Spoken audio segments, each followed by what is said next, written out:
What are some of the things that you have identified as the make it or break it indicators that say this person is not just the person who is looking for a job? This is somebody that wants to impact and change the organization. Great leaders don't try to portray themselves as perfect. They're vulnerable. They're authentic. They know they're not perfect, and so they surround themselves with great people. Someone who thinks they have it all together, those are the ones that worry me. One of the things I look for is emotional intelligence, high EQ. One of the components of emotional intelligence is self-awareness. Let's say I were to give you a check for $10,000, and the only stipulation on that check is that you have to spend it and invest it on your own personal and professional development. Tell me how you would spend that money. Really, what I want to know is, do you know where your weaknesses lie? And are you willing to tell me? If you answer right away, very confidently, and you've got your act together, you move up the ranks because you're very aware of where you're weak and you're unafraid to be authentic and tell me about it. The idea of job security is outdated as a landline. If you haven't been in a search for a while, it's probable you will at some point, by choice or not.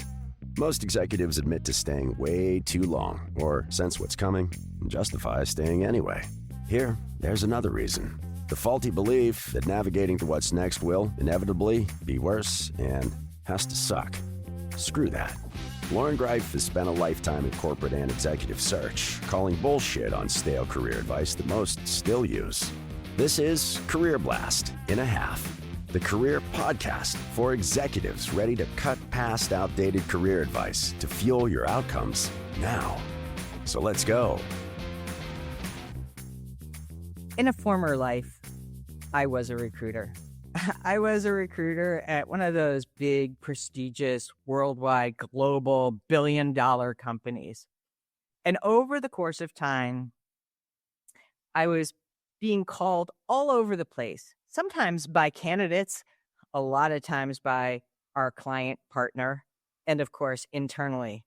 Life of a recruiter is no cakewalk, especially when there's so much that's happening in the world, the said talent shortage, and also with the ever-changing landscape of today's hiring market. This is why I brought in Rick Kloete. If you don't know Rick Kloete, I just got to tell you, big heart, nice guy, huge supporter of the work that I've been doing, and also somebody who has really taken recruiting at a different stage in life as something that is not only differentiated within the world of recruiting. He does a lot of work around making sure that he is guaranteeing his services and also spotting top executive talent. Rick, I want to thank you so much for being here, for everything that you do, for being such a great LinkedIner. I don't know what that term is. And also for bringing it to us straight and clear. And that's why we're talking about how to win recruiters over. Good morning, Lauren, and thank you for having me. Yes, I am a big supporter. I love that you're one of the former recruiters that actually get it. Not all recruiters do get it. And I love the way you approach it as well. I love your energy. I love that you're not just like everybody else out there. You know, coaches are a dime a dozen. Good coaches, as my grandmother would say, they're as rare as hen's teeth. All right. Well, here's to Grandma Kloete. So you said some recruiters get it and some don't. What's to get? Like, what's the get that you wish more recruiters would get? And where is the gap? Well, you know, there's software out there now today, Lauren, that can scan resumes and look across the internet with the advent of course, AI, as we all know, that can spot people who check the boxes. And the boxes are the number of years of experience, the right industry, the right job titles per se. But when you're looking for executive talent, leadership is a unique skill. It's a blend. As we talked about the other day, you and I, you're not hiring a title. You're not hiring a resume. You're hiring a person. And so when you get that person, you get that total person, everything that makes them up. Are they a good cultural fit? So the recruiters that get it are the ones that understand you've got to peel the onion back many, many layers before you really understand who that person is. And that takes time. You can't rush that process. It's like rushing a good dish. It's not going to come out well. I really like what you just said. There's a lot of check the boxes. And I want to just use an image that came to mind as you were saying this. It's not candidate by numbers, like paint by numbers, right? That used to be a very common practice. Oh, they went to this school. They have this title. They have this, tenure, right? And those things would signal something that it doesn't anymore. And so if you are an executive on the market and you've been hustling your keywords and botting all over the place and making sure that AI is doing this, what are some of the things that you have identified as more or less the winning or make it or break it indicators that say, oh, like this person is not just the box checker or the person who is looking for a job. This is somebody that wants to impact and change the organization. Yeah. Well, as a recruiter, I can slop it up and do this easy, or I can do it hard. To do it well takes time. You said it there at the beginning of the podcast. This is no cakewalk. It's an adventure. I love it because every day is unique. Every day is different. Every candidate's different. Usually every job is different, as well as the culture. But candidates that stand out to me are those that are curious, lifelong learners, excellent listeners. Many of the things I look for are things that don't necessarily show up on the resume. They may not even show up on the first interview or the first screening interview by one of my associates. So when I say peel the onion back, you peel the layers back, you want to get into some of those soft skills. For example, I'll give you an example. One of my all-time favorite questions. I'm letting the cat out of the bag. I hope nobody will listen. No, people will hear this and get it. One of the things I look for is emotional intelligence, high EQ. It's one of the largest indicators of future success is high levels of emotional intelligence. Well, one of the components of emotional intelligence is self-awareness. So if I were to say, Lauren, let's say I were to give you a check for $10,000 right now. I'm not going to do that, but let's say I did. And the only stipulation on that check is that you have to spend it and invest it on your own personal and professional development. Tell me how you would spend that money. Okay. Oh my gosh, I'm so excited for this slush fund. So I love this question because it's not direct and it sounds like I'm asking you about, tell me about your weakness, right? Really what I want to know is, A, do you know where your weaknesses lie? And B, which is more important, are you willing to tell me, right? Because if you have trouble with this question, it's a bit of a red flag. If you answer right away, very confidently, and you've got your act together, you move up the ranks in my opinion right away, because A, you're very aware of where you're weak and you're unafraid to be authentic and tell me about it, because great leaders don't try to portray themselves as perfect. They're vulnerable. They're authentic. They know they're not perfect. And so they surround themselves with great people. Someone who thinks they have it all together, those are the ones that worry me. You've said so much here, and it's also up for suspect, because what I know, and I'm not discounting what you're saying, what I'm saying is we've heard this again, right? Soft skills are hard skills. They are not I'm like, flicking something off my shoulder. These are not a nice to have, not at this level. And most people, from my experience, are not investing in them because they think that they already have them, or they don't value the impact that they have. And so you just said it yourself, right? It may not show up on a resume. So how would you indicate some of, whether it's emotional intelligence, whether it is, which I'm just going to put a placeholder there that says, self-awareness, and or other soft skills like listening and curiosity. How do you suss that out first interview and or even before that? Yeah. Well, I think one of the things that most recruiters that tell you the truth will tell you, and I will tell you this, when I look at someone's LinkedIn profile, for example, the very first thing I do is not look at their title, not look at their current job. I don't even look at their years of experience. I scroll down and look at the very bottom of the profile where their volunteer activities, what are their social interests? Are they involved in things outside of work? Do they have recommendations from people that they've worked with and for in the past? And what do those sound like? Are they real? Are they, just made up or teed up, as I like to say? Those are pretty good indicators because, as you know, if a candidate tells it to me, they could be telling me a tale, as my grandmother would say. But if someone else says it, it's more than likely the truth.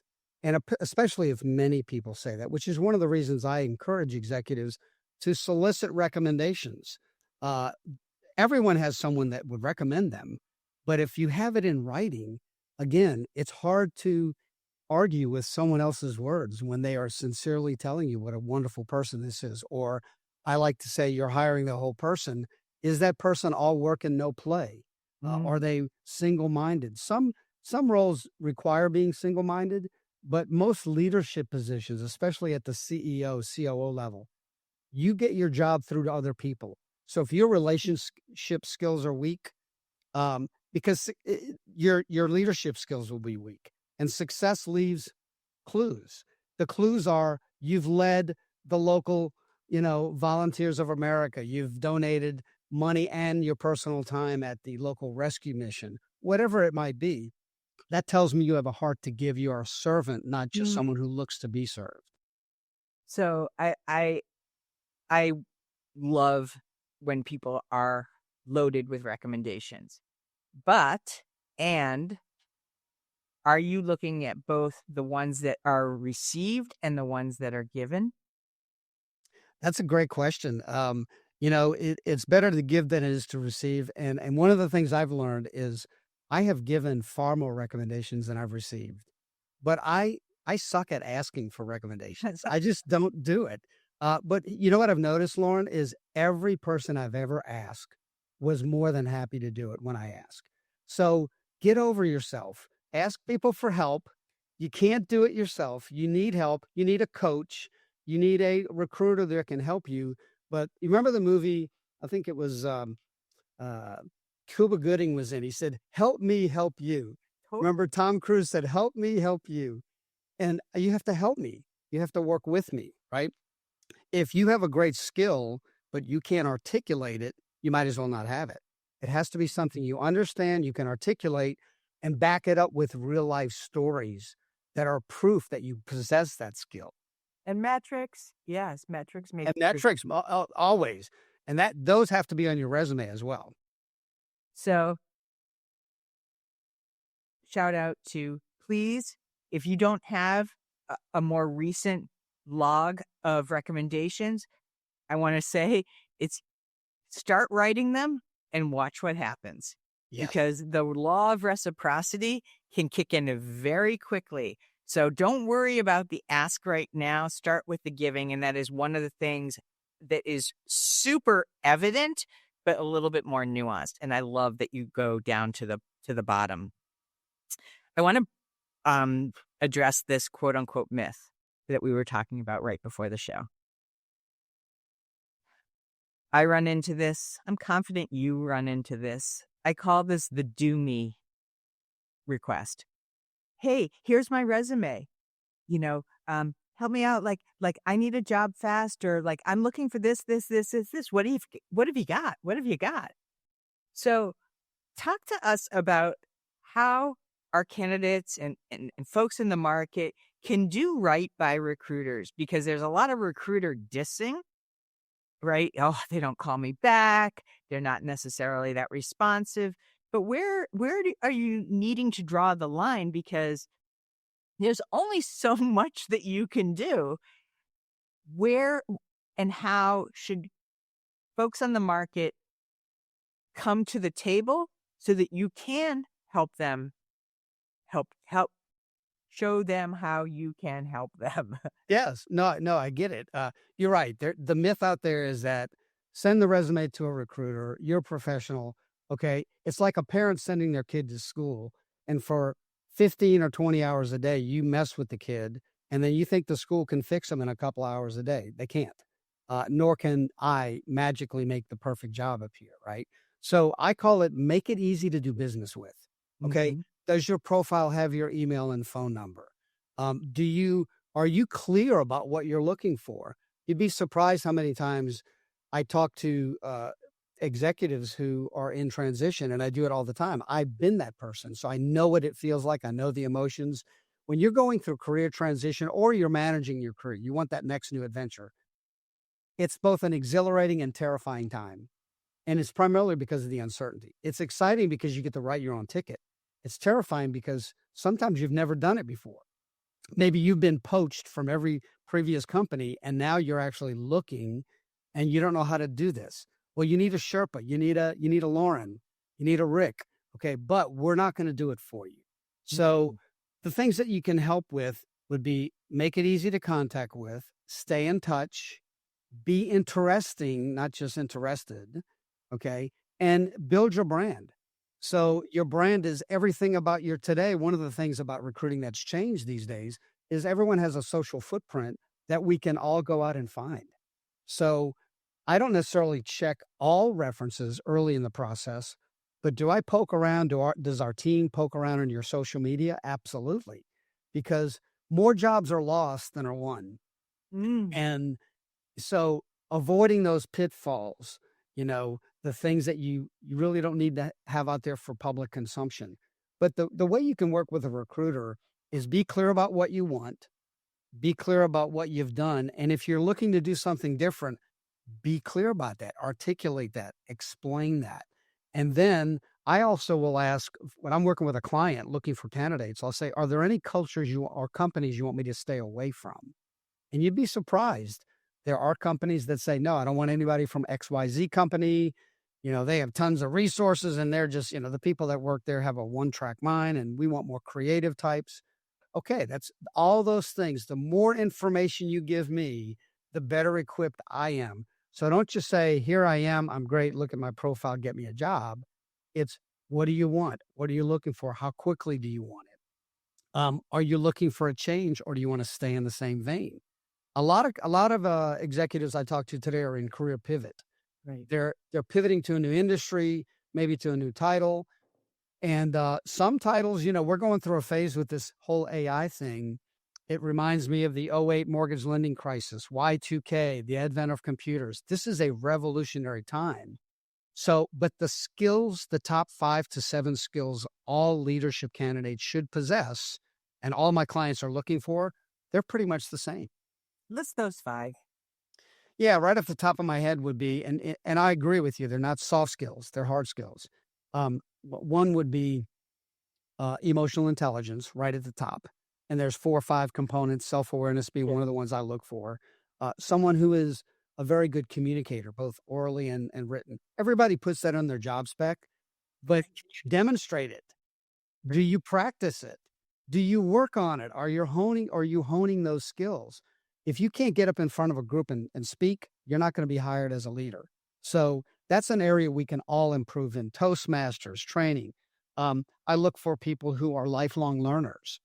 So if I ask a candidate, for example, hey, what books have you read recently that have really impacted you, or what courses are you currently taking? And they give me that stare in the, that deer in the headlights look. Okay, is it a deal breaker? No, but it's an area of concern because the earners are the learners. The people I know that are leaders are always devouring new information. This world is changing at a more rapid pace today than ever. If you're not keeping up with it, you're not going to be a good leader. And we want leaders who are up with what's going on, even if it's your assistant doing it and then briefing you on it, right? Mm-hmm. But they're all interested. They're curious. So curiosity would be one. I would say another one would be people skills. It's not just communication skills. That's empathy. That's curiosity. I call it ARU. Are you a good leader? ARU. Here's what it stands for. A, do you appreciate the people on your team? Mm. Do you show appreciation and can you receive it? A, appreciation. R, respect. Okay. Do you respect the people in your team? Because when you respect the people on your team, they will run through a brick wall for you, right? And then the third one, is understand. Do you understand what the company needs, what your team needs? Do you empathize with where they are? Do you really know them? Are you talking to them? Do you listen to them? Because here's the thing, everybody wants to be appreciated, respected, and understood. And when your team feels that from you as a leader and it's real, it's not made up, you're not doing it for effect, that's really who you are, that team will perform for you. You'll have a high performing team when they feel that from their leader. So are you the kind of person that exemplifies those traits, right? I could talk an hour about those three things alone, but I won't. We don't have time. No, I first of all, thank you for this framework. It's easy to remember and it's universal. It is universal. It doesn't even matter. You don't have to be an executive to start exercising, ARU. And I appreciate that too, because you can sniff out that conduct even before you do anything related to your job. You can Yes. literally see the signals, feel the signals, and also with consistency. A lot of people are like, networking doesn't work. Well, you can start building this bank right here. That's how Exactly. we met. I mean, we were Yes. freaking commenting, compadres, and that's how it happens. It's not. There's no scorecard or necessarily what do they call that? It's where there's like this point system, right? We're not counting back and Right. forth because it happens so organically. Yeah, one thing I'd like to add to that appreciation is, on the top list of 5 things I look for are people who give credit. Mm, And when you look at their recommendations, people that thank them, I appreciated working for this leader because they didn't take all the credit. They gave credit, right? So people who, when they're describing their achievements, for example, which is, you always get asked that in an interview, right? sure. Tell me about something you've achieved you're really proud of. If you take all the credit, great. That's great that you were a part of it, but no leader does anything by themselves. They do it with their team. That's how they achieve success, through their team. Are they recognizing those people? Because people that are getting, recognition and praise, there are people that truly motivates them. I'm one of them. Okay. So I had a guy when I worked at AT&T, he was a manager of mine, could not have done my job to save his soul, but he appreciated the work I did and continually told me thank you and appreciated me and recognized me. You know what? I did a better job for him because I knew he appreciated my work. Mm. That's a universal thing every leader should have. And the great ones all have that component. Mm. So good. All right. I have a little bit of a, I guess you could call it auxiliary question. I have a question because you and I are both, as my kids sometimes call me, not a green banana. And what that means is we're at a different stage of life. I'm 60, I'm about to be 61. And a lot of folks are scared out of their bejesus of how corporate has been treating those who are on the more mature level of their career. Seasoned. Call it over 40. I'm not a seasoned person, so I don't use it. But you know where I'm going. Yes. Is it changing? Is it like there's 2 camps? One that says, you know what? Leave corporate, go find a smaller company where there's less old ideas. The other one says, hey, you know what? If they don't want you, you just like accept it and move on to an organization that accepts that sees that not as a deficit. But I would love to get the temperature check from you. Yeah, this is a great question, and I get it all the time. Ageism is a real thing.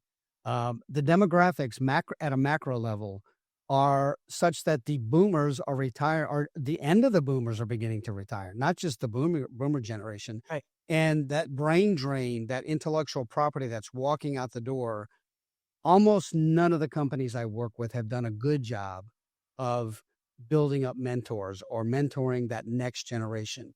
Many of them are having to go out and hire it, right? What I'm going to tell you is the law of supply and demand applies here.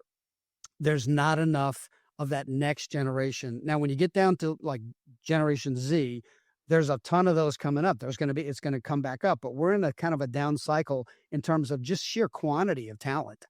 So there are more people, but not more qualified people. I laugh at some of these recruiting platforms out there and apps that say, within the first 24 hours, you get a quality candidate. You notice they didn't say the word qualified. Yeah, might be a quality candidate for some other job, but not my job. We're looking for the qualified candidates. And so I would tell you that, number one, if you're a candidate and you're concerned about that, I always say you bring it up and you set the narrative. You don't let that, because many times they won't say anything, but it's there. So let's get the bloody moosehead out on the conference table and let's talk about it. Okay. And the way that I typically will coach candidates, and I never tell a candidate what to say in an interview because I want them to be them. Because if they get hired, they're going to show up for work, not me. So, I don't want them to think that, again, I don't want to oversell a candidate.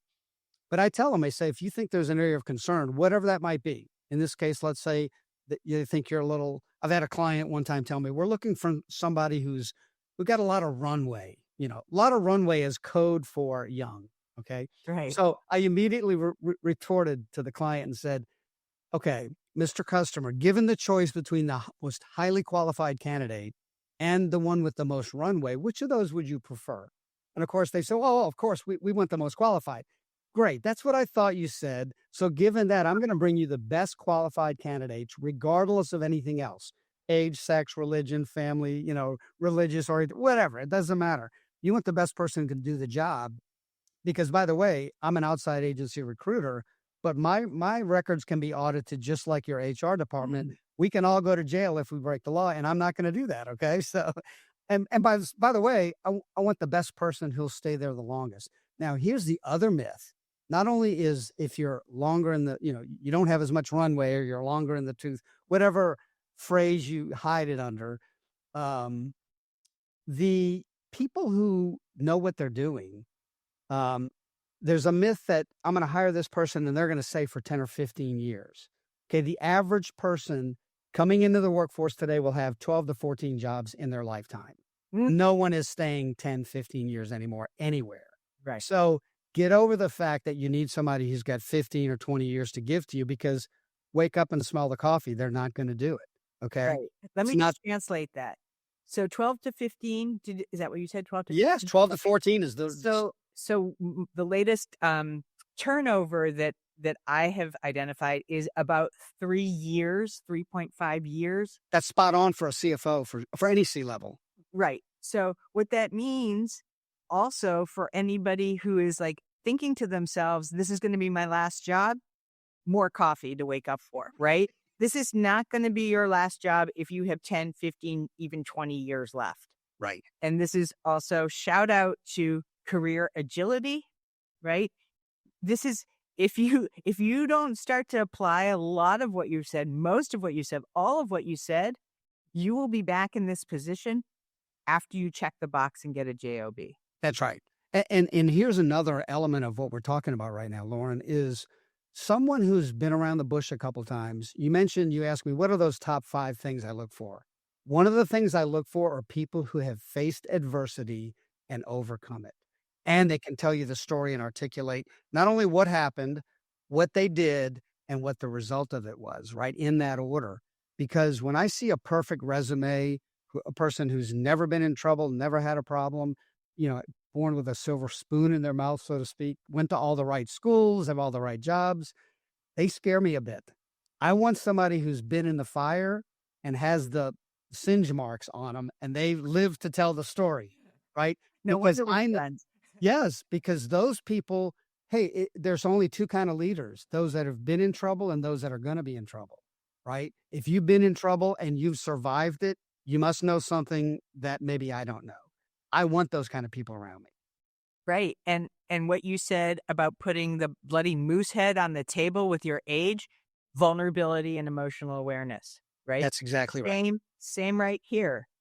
I've been through hell and back, and guess what? All good.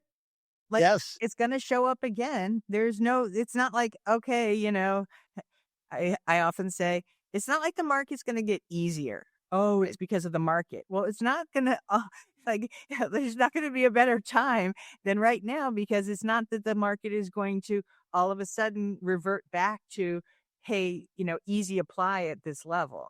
Yeah. So one of the things our clients are looking for in a leader, many times, especially at the C-level, is someone who's a calming influence in the storm, right?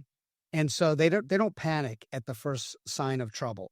Right. They have vision, they cast the vision, and then they support and enable their team to accomplish the mission, but they firmly believe in it.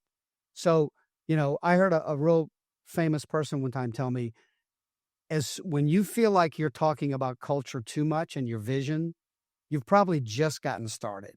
Because the more you talk about it, the more it becomes real.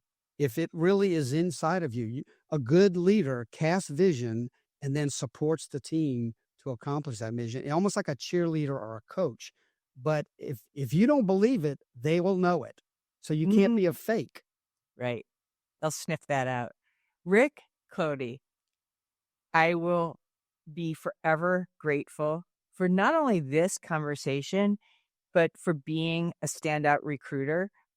I used to make jokes with my kids, right? Their dad was a lawyer and I was a recruiter. It was like, yikes. You don't necessarily come with a lot of, expectations of people thinking that you're doing right by them. And you are doing right by so many people, and you're really standing up for values and ethics, telling it like it is. And as I said earlier, just a generous LinkedIner and supporter. Please, everybody, make sure that you follow Rick. The link will be in the show notes. And just as a gentle reminder, guys, this podcast is part of my labor of love to you. I ask one thing, and that is, please subscribe. Second thing, as a bonus, because I'm going to ask you for a bonus, is to write a recommendation on Apple Podcasts. Make it easy. Click the stars. So I thank you so much for listening, for being here, and also for being such generous ears to all of our episodes, including this extra special one. Thank you so much. See you next week. Thank you for joining today. We appreciate your listening ears. Big time. We ask this: use these tools, not tomorrow, right now, and share them by spreading the love, leaving us a rating and subscribe so you don't miss the next career blast in a half. Most of all, thank you for you.